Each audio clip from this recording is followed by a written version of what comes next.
और मैम एक चीज़ और आजकल बहुत कॉमन है लड़कियों में, पीसीओडी काफ़ी ज़्यादा एक आजकल टर्म सुनने को मिलता है कि मोस्टली काफ़ी लड़कियों को हो रहा है, तो इसका भी इलाज है आयुर्वेदिक में?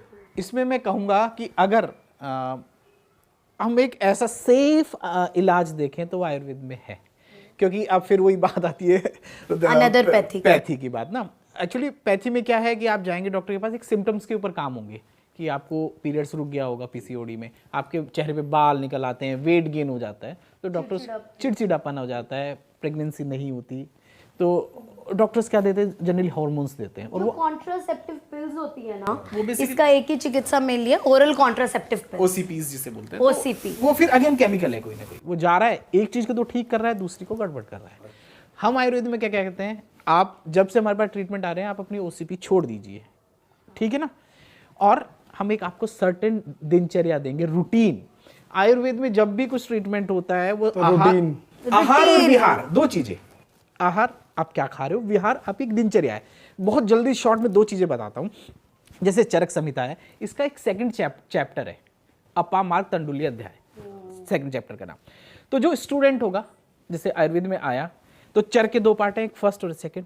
तो फर्स्ट पार्ट में जब वो स्टूडेंट है तो उस अपामार्ग तंडुली अध्याय में यवागु को बताए गए। यवागु मतलब कुछ खाने की प्रिपरेशंस, कि आप चावलों को इतना उबाल लीजिए, उसमें इतना पानी मिला दीजिए, उसके साथ ये बीमारी के अनुसार कॉम्बिनेशन है आप जिसमें बिना दवाई के ट्रीटमेंट कर सकते हैं। तो हमारे आयुर्वेद का बच्चा तो दूसरा चैप्टर पढ़ के ही डॉक्टर हो जाता है उसको 5 साल की डिग्री की जरूरत नहीं है। और वो यवागु सिद्ध यवागु है, मतलब डिजीज वाइज दिए हैं।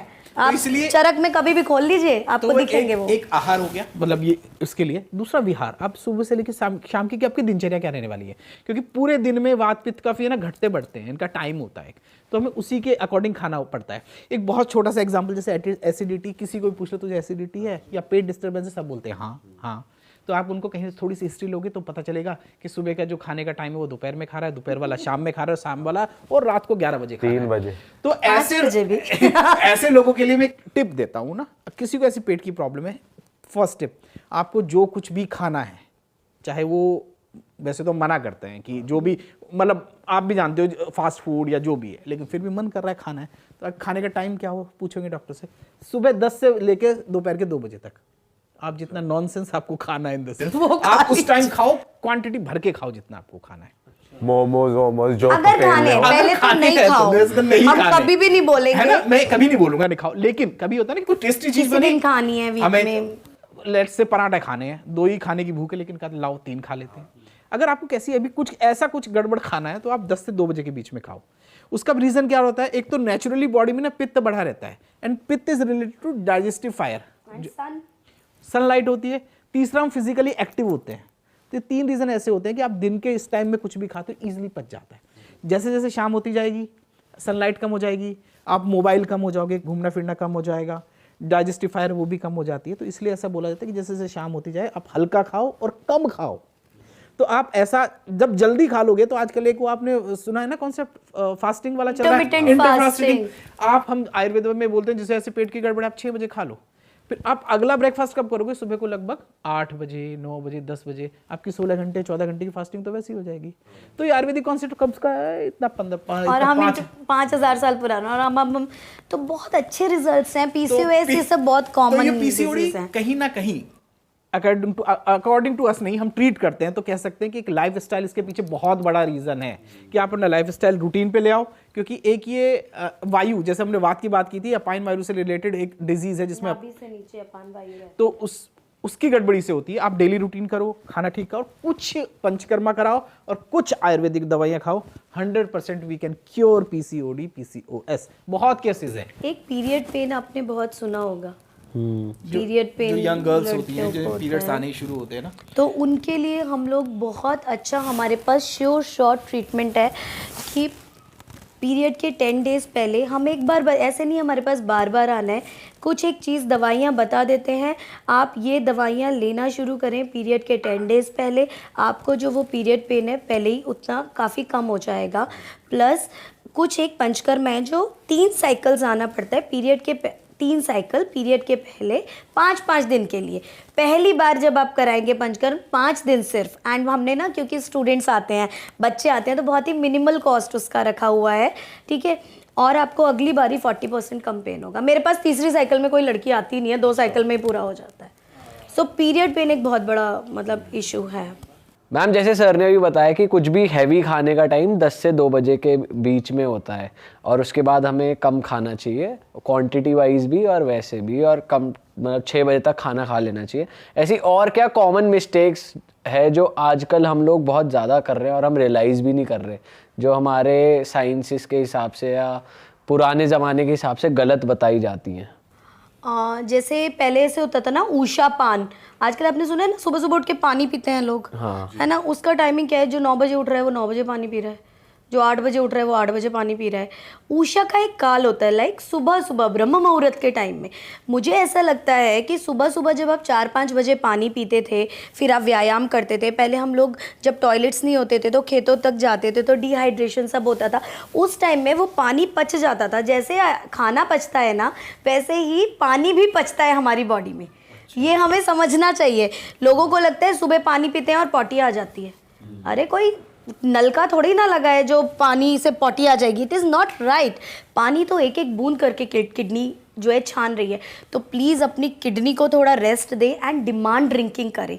जितनी प्यास लगे उतना पानी पिएं। सुबह अगर गुनगुना पानी पीना है, आधा ग्लास पी लीजिए। ये जो भर भर लोटा और ये सब पीते हैं ना, ये तो जिम की वजह से चल गया था कि जैसे एक्सरसाइज करो, जिम करो तो कम से कम पूरे दिन में 6 लीटर पानी तो पीना है। पूरे दिन में आप सिप सिप करके पी रहे हो ना, गल्प करके एकदम। पहले कहते थे ना खड़े होके पानी मत पियो, है ना, दूध खड़े होके पियो और पानी बैठ के पियो, घुटने में प्रॉब्लम होती है। तो देयर आर सर्टेन थिंग्स जो दादा नाना दादी नानी जानती हैं। अपने घर में जाओ, अपनी दादी नानी से पूछो और फिर वही चीज़ मांगो। आप एक मज़ेदार बात बताओ, एक कलिहारी होती है, तो पहले जब डिलीवरीज होती थी ना तो पेट पे कलिहारी की जड़ बांधते थे पेन इंड्यूस करने के लिए। तो सोचिए आयुर्वेद की ब्यूटी के ऊपर बांधते हैं और अंदर असर करती है।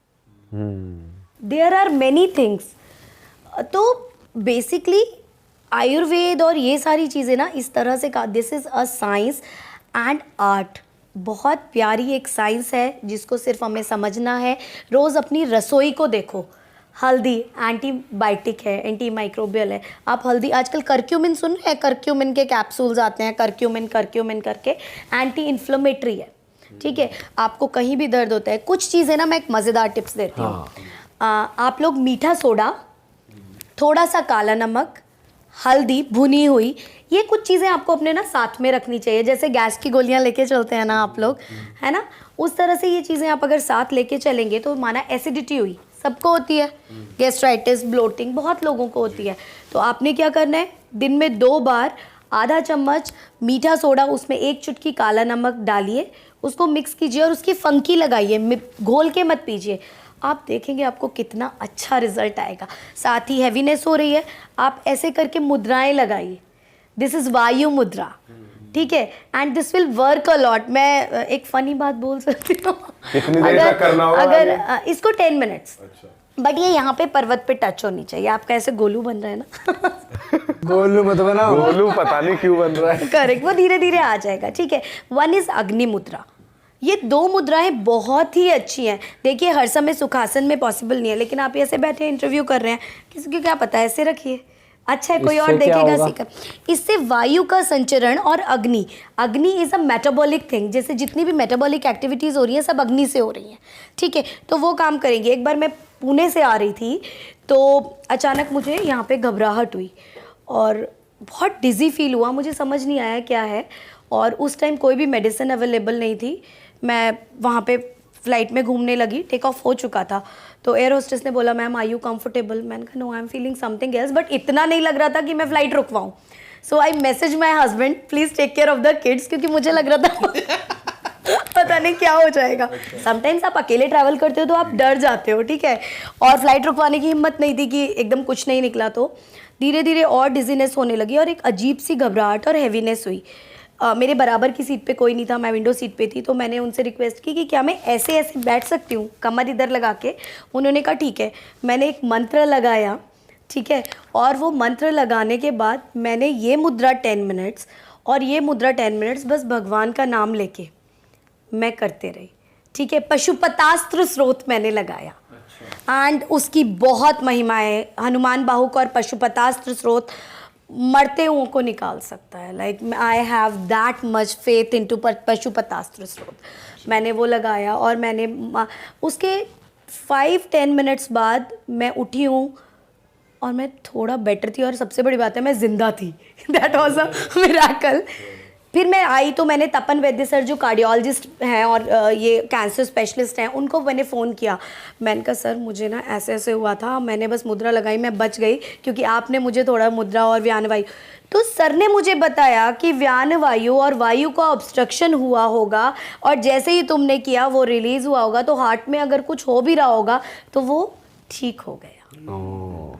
And that is a miracle happened with me. And thank you to all my gurus, जिसके लिए जो मैंने ये सीखा। तो कई बार जिन चीज़ों को हम अंडर एस्टिमेट जैसे करते हैं, अभी वही बात हम जो सबसे शुरू में हमने बात की थी कि आयुर्वेदिक मेडिसिन इतनी सारी खानी पड़ेंगी, क्या करें।